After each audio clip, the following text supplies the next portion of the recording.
Romeo निकालो 3 अध्याय। पिछली बार आपने वचन को सुना कि सबसे पहले अपने आप की पहचान करनी है कि मैं एक पापी हूँ। क्या हूँ? हर एक व्यक्ति जो इस पृथ्वी पे है, हर एक व्यक्ति पापी है, गुनाहगार है। हर एक व्यक्ति, कोई ऐसे नहीं बोल सकता कि मैं पापी नहीं हूँ, मैं गुनाहगार नहीं हूँ। समझ रहे हो आप? हर व्यक्ति पापी है, गुनाहगार है और परमेश्वर के बिना वो निराशाजनक रूप से खोया हुआ व्यक्ति है। वो एक नशे के अंदर है, वो खोया हुआ है, उसको जीवन के बारे में नहीं मालूम, उसको फैमिली के बारे में नहीं मालूम, वो अंधेरों में है, वो निराशा में है, वो मौत में है, वो कोशिश कर रहा है बार बार सुसाइड करने की, वो अपने जीवन में निराश हो जाता है। आप सुन रहे हो गवाहियां, कैसे पॉसिबल है? जिस जीवित परमेश्वर को तुम मानते हो वो आया पापियों और गुनाहगारों को छुड़ाने के लिए, वो तुच्छों का चुनाव करने के लिए आए कि तुम्हें क्या कर सके, मुकुट दे सके, तुम्हें सर बनाने के लिए आया, वो पूंछ बनाने के लिए नहीं आया। सबसे पहले अपनी पहचान करनी कि परमेश्वर, मैं पापी हूँ, मैं गुनाहगार हूँ खुदावंद, मुझे तेरी जरूरत है, मैं तुझे ढूंढता हूँ, मैं तुझे खोजता हूँ खुदावंद, क्योंकि मैं तो एक निराशाजनक रूप से खोया हुआ व्यक्ति हूँ। और वचन के ऊपर विश्वास करना, वचन के ऊपर यकीन करना। वचन ही है जो तुम्हें जीवन देता है, वचन ही है जो तुम्हें मृत्यु से बाहर लेके आता है। और बाइबल का वचन कहता है कि वह अपने वचन के द्वारा हमें चंगा करता है, और जिस गड्ढे में पड़े उस गड्ढे में से गड्ढा किसकी ओर संकेत करता है? गड्ढा खतरों की ओर संकेत करता है। तुम्हारे जीवन में कोई भी खतरा है, वचन तुम्हें बाहर लेके आएगा। यदि जैसे तुम एक डॉक्टर के पास जाते हो, वो तुम्हारी रिपोर्ट करता है, एक्सरे करता है, फिर वो तुम्हें बीमारी बता देता है और फिर वो तुम्हें ट्रीटमेंट करता है, तुम्हें बोलता है ये टेबलेट सुबह लेनी है, फिर खाना खाकर तुम्हें लेनी है। हालेलुया। समझ पा रहे हो क्या? yes. तुम उस प्रक्रिया को, उस प्रोसेस को पूरा करते हो। तुम्हें बगैर डॉक्टर को दिखाए, जिस परमेश्वर को, जिसकी तुम उपासना करते हो, जिसके पास तुम आए हो, जिसके पास तुम बैठे हो, यदि तुम वचन पे यकीन करते हो, तुम्हारे जीवन से हर एक खतरों को, हर एक बीमारियों को वो मिटा देगा, यदि तुम यकीन वचन के ऊपर करते हो। हालेलुया। वचन ही है जिससे तुम लड़ाइयां लड़ सकते हो। वचन ही दीपक है, वचन तलवार है, वचन हथौड़ा है जो तुम्हारे जीवन से हर एक कठोरता को खत्म कर देता है, हर एक निराशा को मिटा देता है। दीपक है, वो तुम्हारे जीवनों के अंदर उजियाला कर देता है। उजियाला कैसे? एक नशे के अंदर व्यक्ति है, सुसाइड करने की कोशिश करता है, उसके जीवन में रोशनी नहीं है, चमक नहीं है। वचन उसके अंदर ज्योति को जलाता है, जीवन को उसके अंदर डालता है, वो आनंदित होता है हमेशा, उसकी खोज खत्म हो जाती है, वो समर्पण करता है, वो जीत की ओर आगे बढ़ जाता है, जो यकीन करता वचन पे। आप एक चीज देख लो, जिस इंसान के जीवन में वचन नहीं है, वो वचन पे यकीन नहीं करता, वो विफल होता जाता है, विफल होता जाता है। वो, उसकी खोज खत्म नहीं होती, उसका जो इंतजार है, जो वेट है, वो खत्म नहीं होता, वो इंतजार उसका बढ़ता रहता है। क्यों? वो स्थिर नहीं होता, वो एक छत के नीचे नहीं आता, वो एक मसीह के नीचे नहीं आता, वो एक रब, एक परमात्मा को नहीं मानता, वो अपने अंदर उसको ढूंढ नहीं पाता, वो अपने अंदर से उस पुरानेपन को खत्म नहीं कर पाता, वो देख नहीं पाता। वचन कहता कि तुम परमेश्वर के मंदिर हो, और इंसान ढूंढ रहा है, कहीं जा रहा है। वो अपने अंदर से कब ढूंढ पाएगा? जब खत्म करेगा, अपने अंदर से पुरानेपन को खत्म करेगा, वो तैयार हो जाएगा, जब वो परमेश्वर के पास आएगा और वो जब वचन के ऊपर यकीन कर लेगा। हालेलुया। किस पे यकीन करेगा? वचन पे। परमेश्वर ने, कि यहोवा परमेश्वर ने यीशु मसीह को इस संसार के अंदर भेजा। क्या करा? संसार के अंदर भेजा कि वो आपका स्थान ले। क्या करे? आपका स्थान ले और आपके बदले के अंदर मरे। आपका स्थान ले। यहोवा परमेश्वर ने जीसस क्राइस्ट को, यीशु मसीह को, आपने प्रचार ऐसे बहुत बार सुना होगा कि यीशु मसीह हमारे लिए मारा गया, गाड़ा गया और तीसरे दिन मुर्दों में से जी अगर आपने ऐसे नहीं सुना होगा कि यहोवा परमेश्वर ने जीसस क्राइस्ट को इसलिए संसार में भेजा कि आपकी जगह ले सके, कि पाप का पूरे दंड का भुगतान करे। क्या करे? आपने जो पाप किया है, मैंने जो गुनाह किए हैं, उन पापों का और उन गुनाहों का दंड क्या करे? भुगतान करे। सबसे पहले यहोवा परमेश्वर ने इस जगत में अपने इकलौते पुत्र यीशु मसीह को इसलिए भेजा कि वो हमारी जगह ले, हमारे बदले में मरे, हमारे पापों का मूल्य चुकाए, उसका भुगतान करे। हालेलुया। एक वचन को देखते, रोमियो 3 अध्याय और उसके 23 को देखो। जब एक व्यक्ति अपने आप को पहचानता है कि मैं पापी हूं और परमेश्वर के बगैर निराशाजनक रूप से खोया हुआ हूं, बाइबल इस बात को प्रूव करती है कि हर एक इंसान क्या है? पापी है और परमेश्वर की महिमा से रहित है, वो दूर है परमेश्वर से। हाँ जी, क्या लिखा? हालेलुया। रोमियो 3 अध्याय उसकी 23 आयत, इसलिए कि सबने पाप किया है, इसलिए कि सबने पाप किया है, हाँ, और परमेश्वर की महिमा से रहित है। कहता है परमेश्वर की महिमा से हर एक इंसान ने क्या किया है? पापी है, वो गुनाहगार है और परमेश्वर से वो दूर है। पाप जिसके जीवन के अंदर है वो परमेश्वर से दूर है।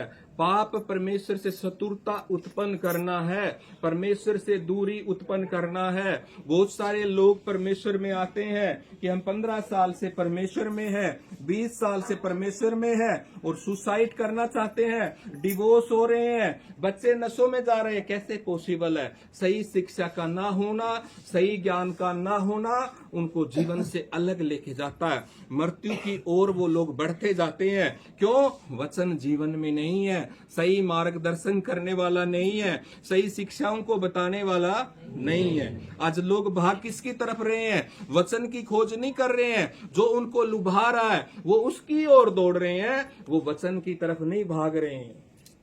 तुम्हें भागना है, वचन की ओर भागो। तुम्हारे जीवन में तुम्हारे हालात कैसे भी क्यों ना हो चुके हो, तुम्हारे हालात ऐसे कि सब सुसाइड करना चाहते हैं, हर हिस्सों में फैल हो चुके हैं, तुम बीमारियों से घिर चुके हो, वचन तुम्हें उबार देगा, जीवन दे देगा, तुम्हारे जीवन में आनंद से, खुशियों से भर देगा, तुम्हें कभी वो बैक नहीं आने देगा यदि तुम्हारे जीवन के अंदर वचन है। हालेलुया। इसलिए कि सबने पाप किया है और परमेश्वर की महिमा से रहित है।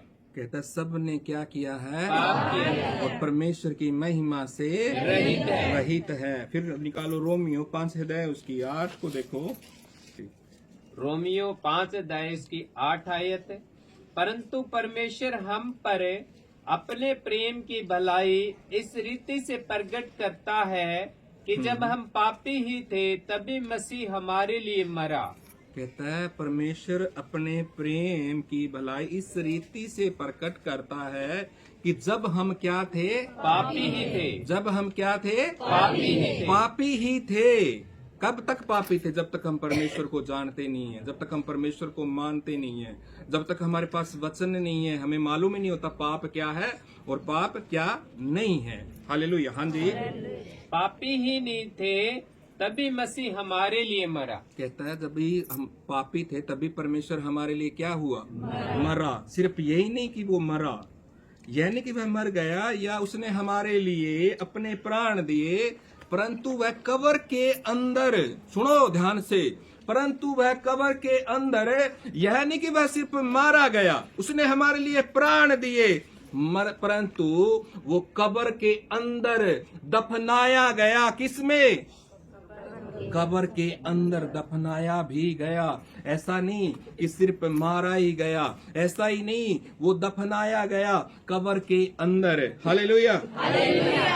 यानी कि वह मर गया या उसने हमारे लिए प्राण दिए, परंतु वह कब्र के अंदर क्या किया गया? दफनाया गया और तीसरे दिन मुर्दों में से जी उठा।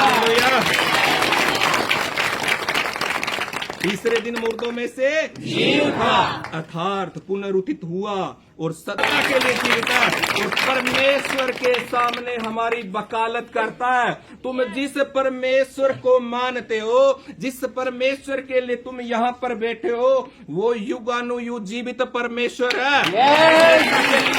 उसने मौत को हरा दिया, शैतान को हरा दिया, उसका खुला में खुला तमाशा बना दिया। वो भेजा किसके लिए गया? मेरे और आपके लिए। तो क्या आज भी तुम निराशा में हो?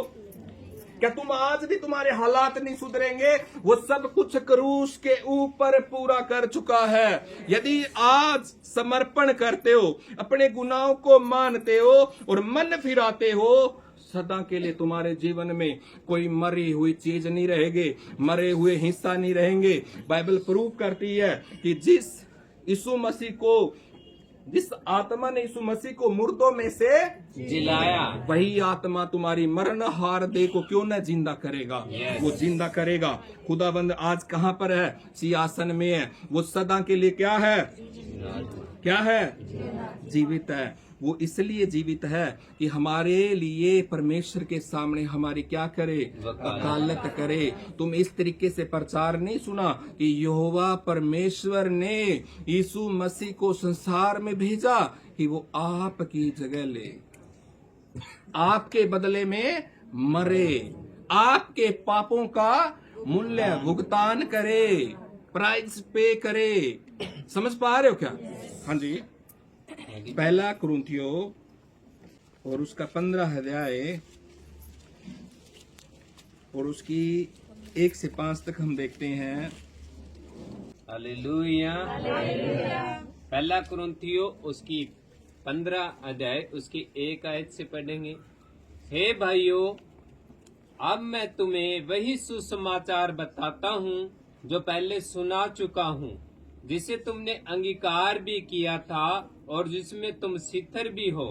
कहते हैं भाइयों, मैं तुम्हें वही सुसमाचार, वही वचन बताता हूँ जो पहले सुना चुका हूँ, जिसे तुमने अंगीकार भी किया और जिसमें तुम क्या हो? सिथर भी हो। जो इंसान वचन को सुनता है, जो इंसान वचन को पकड़ लेता है, जो इंसान वचन में स्थिर रहता है, जो इंसान वचन में खड़ा रहता है। हाँ जी। आयत 2, उसी के द्वारा तुम्हारा उद्धार भी हुआ। कह रहे उसी के द्वारा तुम्हारा उद्धार भी होता है। हाँ। यदि उस समाचार को जो मैंने तुम्हें सुनाया था, कहते यदि तुम उस सुसमाचार को, उस वचन को जो मैंने तुम्हें सुनाया था, स्मरण रखते हो, नहीं तो तुम्हारा विश्वास करना व्यर्थ हुआ। उसी वचन को यदि तुम याद रखते हो, तुम स्मरण रखते हो, तो क्या है? नहीं तो तुम्हारा विश्वास करना ही व्यर्थ हुआ। याद रखना, हर वक्त वचन को अपने अंदर समा के रखना, वचन के साथ समय को व्यतीत करना। आप ये नहीं कि आपको बोल दिया जा तेरी गवाही डन, हाथ पे हाथ रख के नहीं बैठ सकते हो आप। सबसे बड़ी बेवकूफी, मूर्खताई। रिसीविंग का मतलब परमेश्वर चेक करता है कि ये इस लायक है कि नहीं है। अभी भी इसके अंदर कठोरता बनी हुई है क्या? अभी भी ये झुंझलाता है? ये कैसा यकीन है? ये कैसा विश्वास है? ये कैसा सुसमाचार को याद रखना है? ये कैसा वचन में स्थिर रहना है? इसको नहीं बोलते। गहरी डेफिनेशन है। मैं तुम्हें बहुत गहराई में लेके जाऊंगा वचन। देखना खुदावन तुम्हारे अंदर इस जगह पे खड़े हुए, बगैर आपको छुए, देखना कैसे मुर्दा जिंदा होंगे यहाँ पर, कैसे नंगे दौड़ेंगे और भागेंगे। वचन के द्वारा सब कुछ होगा। किसके द्वारा? वचन के द्वारा। हाँ जी। आयत 3, इस कारण मैंने सबसे पहले तुम्हें वही बात पहुंचा दी। कहता है इसी कारण मैंने तुम्हें सबसे पहले तुम्हें वही बात पहुंचा दी। हाँ। जो मुझे पहुंची थी कि हाँ। पवित्र शास्त्र के वचन के अनुसार यीशु मसीह हमारे पापों के लिए मर गया। पापी थे, पापी है नहीं।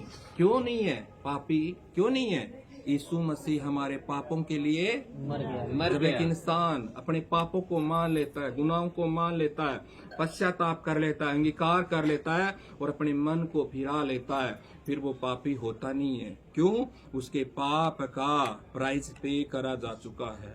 हालेलुया। हाँ जी। हाँ जी। इसी इसी के वचन के अनुसार यीशु मसीह हमारे पापों के लिए मर गया, आयत 4, और गाड़ा गया, और गाड़ा गया, दफनाया गया। हाँ, और पवित्र शास्त्र के अनुसार तीसरे दिन जी भी उठा। हालेलुया। यहोवा परमेश्वर ने जीसस क्राइस्ट को इसलिए भेजा पृथ्वी पे कि वो हमारी जगह ले, हमारे बदले में मरे, हमारे बदले में मरे और हमारे पापों का, हमारे गुनाहों का मूल्य चुकाए। और ये नहीं वो मारा गया, वो दफनाया भी गया और तीसरे दिन मुर्दों में से जी उठा। हाँ जी। पहला यूहन्ना 2 अध्याय और उसकी 1 और 2 को हम देखते हैं। सुनना ध्यान से। जब एक इंसान पश्चाताप करता है, एक इंसान मन फिरा लेता है, अपने पापों को मान लेता है, उसके बाद क्या है देखो। जब एक व्यक्ति नशों से बाहर आ जाता है, पाप से बाहर आ जाता है, वो छुड़ा दिया जाता है, उसके बाद हाँ जी। पहला यूहन्ना उसकी 2 अध्याय उसकी 1 आयत है। हे मेरे बालकों, मैं ये बातें तुम्हें इसलिए लिखता हूँ कि तुम पाप ना करो। कहता है बालकों, मैं ये बातें तुम्हें इसलिए लिखता हूँ कि तुम क्या ना करो, पाप ना करो। यदि कोई पाप करे तो पिता के पास हमारा एक सहायक है, कहता अर्थात क्या ना करे, पाप ना करे। जब एक इंसान मन फिरा लेता है, परमेश्वर कहता है जब एक पापी है, एक गुनाहगार है, उसको तो पता ही नहीं है परमेश्वर के बारे में, फिर कहता है वो गुनाहगार जो है, वो पापी है, जो परमेश्वर के पास जब वो आता है, कहता है हमारे पास एक सहायक है, अर्थात यीशु मसीह, जो हमारे गुनाहों को क्या कर देता है, मिटा देता है, धो देता है, उसे डिस्ट्रॉय कर देता है। समझ पा रहे हो क्या? नहीं? हाँ जी। आयत 2, और वही हमारे पापों का प्रायश्चित है। कहता है और वही हमारे पापों का प्रायश्चित है। हाँ। और केवल हमारे ही नहीं, हाँ। वरन सारे जगत के कहता है पापों केवल का भी। हमारे ही नहीं वरन सारे जगत के पापों का भी। हाँ जी। आयत 3 पर नहीं। आप इस बात को जानते हो। और यह नहीं, सिर्फ यह नहीं कि जो उसके द्वारा परमेश्वर के पास आते हैं, जो लोग परमेश्वर के पास आते हैं, वह उनका पूरा क्या कर सकते हैं, उद्धार कर सकते हैं। क्या कर सकते हैं? उद्धार। देखेंगे हम इब्रानियों 7 अध्याय उसका 25। इब्रानियों की पुस्तक 7 अध्याय उसकी 25 आयत है। इसीलिए जो उसके द्वारा परमेश्वर के पास आते हैं, इसीलिए जो उसके द्वारा परमेश्वर के पास आते हैं, वह उनका पूरा उद्धार कर सकता है। वह उनका पूरा उद्धार कर, वह उनके लिए विनती करने को सर्वदा जीवित है। कहता कि वह उनके लिए विनती करने के लिए सर्वदा के लिए युगानुयुग के लिए क्या है, जीवित है। मान लेना या अंगीकार करना कि आप एक क्या है, पापी है। क्या है? पापी है और परमेश्वर के सामने क्या है, दोषी है। जब एक इंसान इस बात को मान लेता है, जब उस चीज को अंगीकार कर लेता है और जब परमेश्वर के वो सामने जाता है, आप ढूंढते हो, शब्दों को ढूंढते हो, आप परफेक्ट वर्ड नहीं मिल पाते हैं, आपको ऐसे शब्द नहीं मिल पाते हैं कि आप परमेश्वर के पास सामने जाएं कैसे, सटीक वर्डों को रखें कैसे। जब एक व्यक्ति खुदाबंद के पास जाता है, वो मान लेता है या अंगीकार कर लेता है कि आप एक क्या है, पापी हैं और परमेश्वर के सामने दोषी है और निराशाजनक रूप से खोए हुए हैं या पतित है। जब आप यह जानते हुए प्रार्थना करते हैं, जब आप जानते हुए क्या करते हैं, प्रार्थना करते हैं। बाइबल इस बात को प्रूफ करती है। यदि तू अपने मुंह से यीशु को प्रभु जानकर अंगीकार करे, कहता यदि तू अपने मुंह से यीशु मसीह को प्रभु जानकर अंगीकार करे और अपने हृदय में उस पर विश्वास करे कि परमेश्वर ने उसे मरे हुओं में से जिलाया, तो तू निश्चय ही उद्धार पाएगा। क्या पाएगा? उद्धार। क्योंकि धार्मिकता के लिए मन से विश्वास और उद्धार के लिए मुंह से अंगीकार। उद्धार के लिए मुंह से अंगीकार किया जाता है, क्योंकि जो कोई उस पर विश्वास करेगा वह लज्जित न होगा। कह रहे जो कोई, शायद समझ नहीं पा रहे हो आप लोग, पहले वहां से देखे आओ, वचन देखो आप, क्या गहरी गहरी बातें लिखी गई है। आपने ऐसे बहुत बार सुना होगा, मगर ऐसे नहीं सुना होगा आपने वचन को। गहरी गहरी कह रहा, जो इंसान प्रभु यीशु मसीह को मुंह से अंगीकार करेगा प्रभु जानकर, वो उद्धार पाएगा। समझ पा रहे हो क्या? और फिर कहता है, जो इंसान प्रभु पे विश्वास करता है वो कभी लज्जित नहीं होगा। हालेलुया। लज्जित होने का टाइम जा चुका है, खत्म हो चुका तुम्हारे जीवनों से। हाँ जी, रोमियो 10 अध्याय और उसका 9 और 10 को हम देखते हैं।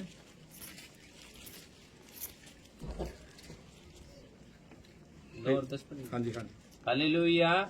रोमियो 10 अध्याय की 9 आयत, कि यदि तू अपने मुंह से यीशु को प्रभु जानकर अंगीकार करे, कहता है, यदि तू अपने मुंह से यीशु को प्रभु जानकर अंगीकार करे और अपने मन में विश्वास करे, कहता और अपने मन में विश्वास करे हाँ कि परमेश्वर ने उसे मरे हुए में से कि जिलाया है, परमेश्वर ने उसे मरे हुओं में से जिलाया है, हाँ तो तू निश्चय उद्धार पाएगा। तो कहता तू निश्चय ही उद्धार पाएगा। हाँ जी, क्योंकि धार्मिकता के लिए हाँ मन से विश्वास कहता किया क्योंकि जाता है, धार्मिकता के लिए मन से विश्वास किया जाता है, हाँ और उद्धार के लिए मुंह से अंगीकार किया जाता कहता है, और उद्धार के लिए मुंह से अंगीकार किया जाता है। उसके बाद देखो पहला यूहन्ना 1 अध्याय उसका 9। हालेलुया। पहला यूहन्ना उसकी 1 अध्याय उसकी 9 आयत, यदि हम अपने पापों को मान ले कहता यदि हम अपने पापों को मान ले, तो वह हमारे पापों को क्षमा करने कहता तो वह हमारे पापों को क्षमा करने यदि कोई इंसान मानता नहीं तब तक पाप क्षमा नहीं होते उसके। कहता है यदि हम अपने पापों को मान ले तो वह हमारे पापों को क्या करता है, हाँ, और सब अधर्म से शुद्ध करने में विश्वास योग्य और धर्मी है।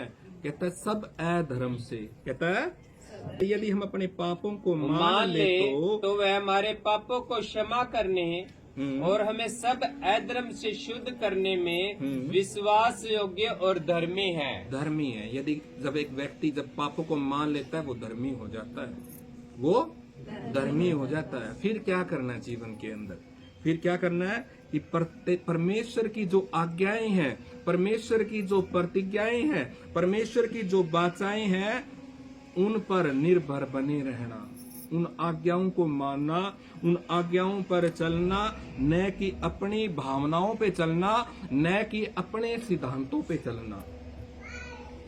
जब एक व्यक्ति परमेश्वर के पास आता है, वो अपने पापों को मान लेता है, परमेश्वर उसे क्षमा कर देता है, हर एक अधर्म से उसे शुद्ध कर देता है, हर एक गुनाहों से उसे अशुद्ध कर देता है। फिर उसे किस में चलना? परमेश्वर की आज्ञाओं के अंदर चलना, परमेश्वर की हिदायतों के अंदर चलना। यदि कोई इंसान परमेश्वर को खोजना चाहता है, परमेश्वर को ढूंढना चाहता है, परमेश्वर आपको हिदायतों के अंदर ही मिलेंगे, आपको आज्ञाओं के अंदर ही मिलेंगे। आप निकालो रोमियो 1 अध्याय और उसका 16। हालेलुया।